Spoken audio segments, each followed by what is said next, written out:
welcome back to my channel. Today I'm reviewing Memoirs of an Addicted Brain by Dr. Marc Lewis. This video is not sponsored or affiliated in any way. As with my review of the book Seven Fallen Feathers, I borrowed this book from my local library and then actually from my colleague Angela after I was informed that the book was very much overdue. So shout out to Angela for helping me out, and I'm sorry to anyone here in Hamilton that was waiting for this, but I promise you it's definitely worth the wait. Let's dive in.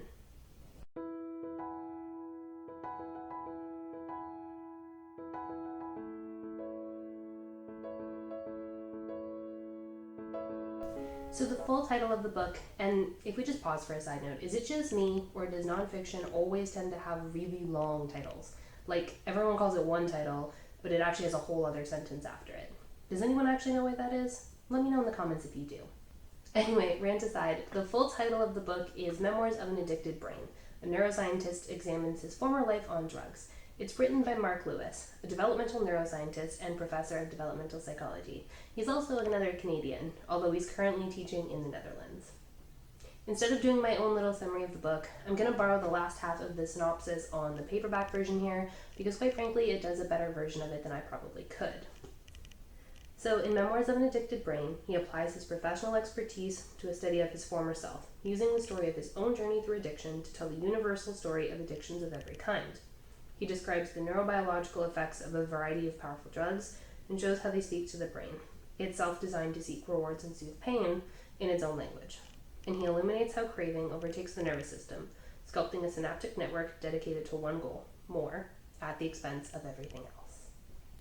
The book itself is split into 4 sections because this guy had quite the life. Dr. Lewis struggled with addiction to different substances throughout much of his lifetime. Different stages of his life involved different drugs and experiences, and I really actually like that he divided the book accordingly. So part 1 is titled The Tabor Chronicles. It starts with his introduction to alcohol in a U.S. private boarding school by the name of Tabor.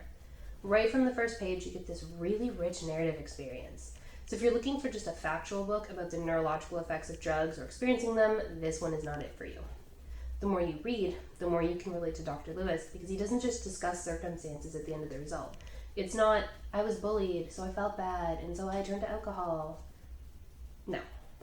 He guides you through his experiences, emotions, thoughts, beliefs. You begin to understand him, and there's a lot in here to empathize with. Dr. Lewis's addiction to alcohol, marijuana, and cough medicine was impacted by his bullying from peers, perceived rejection from his parents for sending him away to school, isolation, and a lack of support from trusted adults. He discusses the excitement that came with getting drunk or high because it was the only way he knew how to take control of how he physically and emotionally felt. Reading the first section should bring addiction a lot closer to home for many. I know it did for me.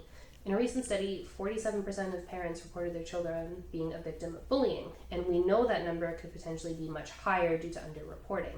Those of us like myself who have been bullied or who have studied its effects know the hugely detrimental short and long-term impacts that it can have on developing youth. While in school, being bullied can result in mental health concerns, physical health concerns, and lower academic achievement. And all of these effects can continue to grow and expand into adulthood, affecting their education options, worldview, and social relationships. And so the cycle begins. But this book isn't just about empathizing and understanding the experiences of someone experiencing addiction. Dr. Lewis also promised to explain the interplay between the neurobiological effects of drugs and the brain. This was going to be the make it or break it for me because, between you and me, I'll be honest, I suck at biology. Like, absolutely am terrible at it. I need to constantly review the literature or double check areas of the brain or neurotransmitters, all that fun stuff. I constantly forget. And I hoped that this book would help me understand the biological aspects in a way that would stick. And it actually did kind of help with that. And what I liked about his writing style is that he kept those things simple. He avoided using jargon and only really used diagrams when they're helpful for you to visualize what he's talking about. Neurobiology and neurochemistry are complicated, but he goes out of his way to slow everything down and make the concepts really accessible to anyone. After this first sort of interlude of alcohol in the brain, he takes this back and forth approach between the narrative and neurobiology as he discusses his school journey of alcohol, depression, plans of escape, cough medicine, romance, and marijuana. You begin part 1 with a young kid going to boarding school, but we end with some pretty heavy consequences. Part 2, Life and Death in California. The end of part 1 gives you hope. He's got a fresh start, a new city, and post-secondary school. And honestly, to me, it was a little gut-wrenching that it didn't really have a happy ending. Part 1 kind of felt like a train as it begins to pull away from the station. Part 2 is when you feel the train leave the city and it rapidly picks up speed. Life circumstances mixed with chemicals makes his drug use escalate quickly from pot to LSD. And here, Dr. Lewis does something that really kept me turning the pages. And it sounds weird, but he kind of described the beauty that can be found in drugs. I know, again, that sounds really weird, but let me explain. While part 1 gives you a good understanding of what drove him to drugs, part 2 is an interesting look at what kept him there. If you've never experienced addiction, many people often wonder, why? Why does someone keep returning to something even when they know how much harm it causes? But here, as Dr. Lewis described the incredible sights he sees and the complex thoughts and emotions he experiences while using drugs, you can get a glimpse of the answer. Many times, what he describes has a certain beauty to it. Add the societal norms of California in the 1960s and his inner turmoil into the mix, and you can understand why he might prefer life tripping on acid. And not even another brush with the law or a near-death experience deters him, especially when he meets a group of people that he idolizes. This group is what takes him a step further to heroin and also expands his experiences with sex and violence. Part 2 is also where the reader gets a first taste of withdrawal. Many view withdrawal as one of the hardest challenges to achieving sobriety. Withdrawal involves intense physical symptoms as your body adjusts to being without substances. They can often leave a person feeling really sick or in pain for days at a time, and sometimes people continue using just to avoid the withdrawal symptoms. Part 3, going places. When I said earlier that the author had quite the life, I wasn't exaggerating. Part 3 showcases a completely different but very prevalent problem in our society today: medically prescribed opioids. After a motorcycle accident resulting in a broken leg, Dr. Lewis was prescribed Percodan for the pain. You might not have heard of Percodan, but you've probably heard of oxycodone, its main ingredient. Oxycodone is powerful stuff, and there's a big push in the medical field to prescribe it less to avoid the dependency that's becoming pretty widespread consequence today. So, after 6 months of hard-earned sobriety, reading his account of first using and then abusing his pain medication kind of feels like he was set up to fail. It's really frustrating. One of the things that kept me reading the book was how easily his writing creates an emotional connection. I felt invested in him and his well-being, and I kept rooting for him even as he continued to take 1 step forward and 2 steps back. Part 3 is a return to a rich narrative style, discussing his family and romantic relationships. It almost walks you through a step-by-step of what led him back to his old coping mechanisms.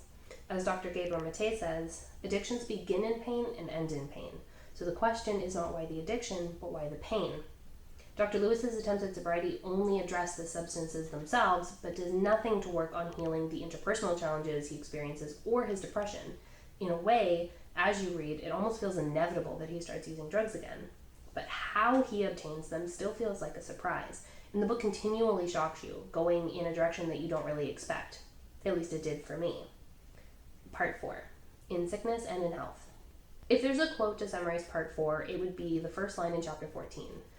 By April 1978, my life was hurtling down 2 tracks stretching farther and farther apart.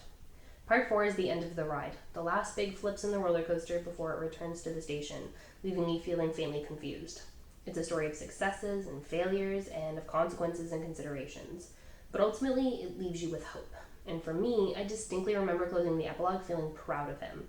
I felt so connected to him and his life story, and I couldn't help but just be happy that the author now has his life on track. And for me, the ending of this book really drove home the idea that a person can't heal from their addiction until they're ready. It wasn't until he faced true loss and faced the reality of these consequences that one day he decided to truly change. It also wasn't until he started to address some of his inner pain.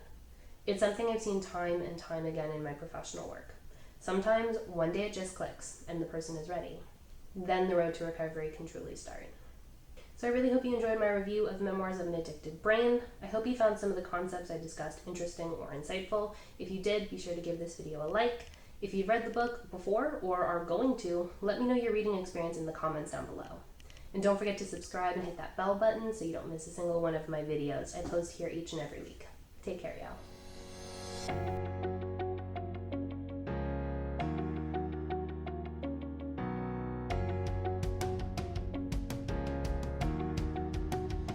Anyway, mini rant aside, the full book of the title.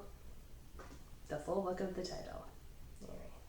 He also promised to explain the interplay between the neurobiological effects and It's written by Dr. Marc Lewis, a developmental.